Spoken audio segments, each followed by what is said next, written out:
Hello, and welcome to this video titled Understanding Pips, PIPS, where a pip is a term that we often run across in contexts involving foreign exchange or indices, and a pip, again PIP, stands for percentage in point. This will be a very short video, and we'll delve into the very basics of this conversion unit, and I promise I'll try and keep it to under about 3 to 4 minutes. So let's get right into it. A one-slide explanation.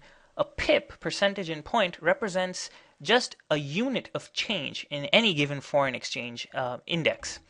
When the value of that index changes by a certain number of pips, then what it really means is that the value of that index has changed by that number of units. It's therefore easiest to think of pips as simply unifying and simplifying unit conversion jargon.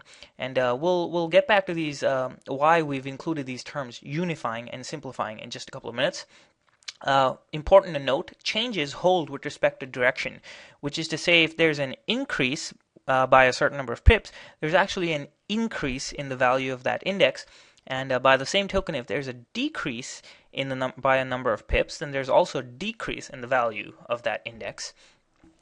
Most indices are valued till the fourth decimal place, and for such currencies, a pip is 1 unit of this fourth decimal place, which is 1/100th of a percent. How did we get that number?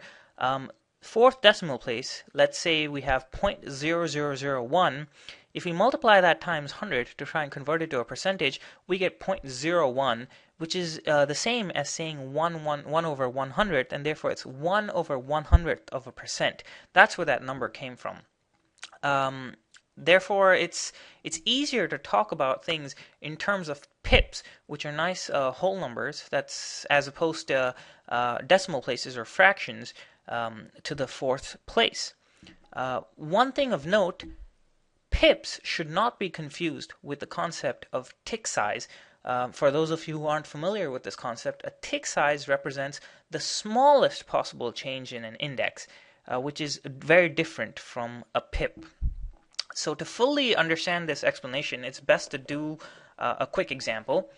So let's say currently the euro to the US dollar is valued at 1.3183.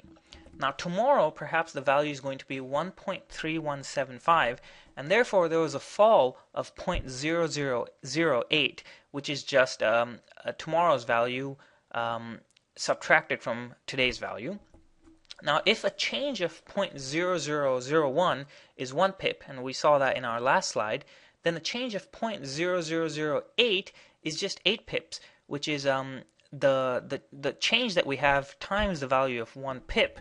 And therefore, we can say that the euro to the US dollar fell by 8 pips.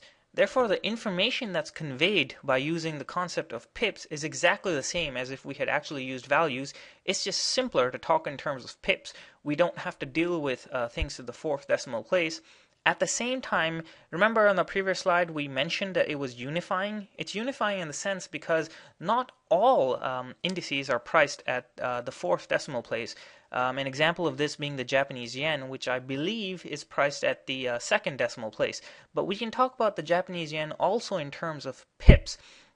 And therefore, we don't need to unnecessarily burden ourselves with the concepts of conversions and how they're done for different currencies when we're talking about things in terms of pips.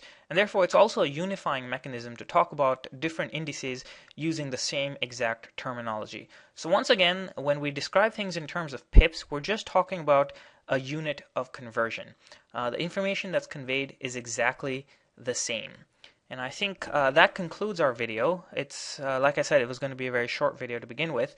If you enjoyed this video, please like or leave comments. And I decided to make this video because someone sent me a private message that they would like to learn more about pips. Therefore, if you find that there's other concepts which you think it may be useful to have a video for, please let me know. Thank you very much, and do take care.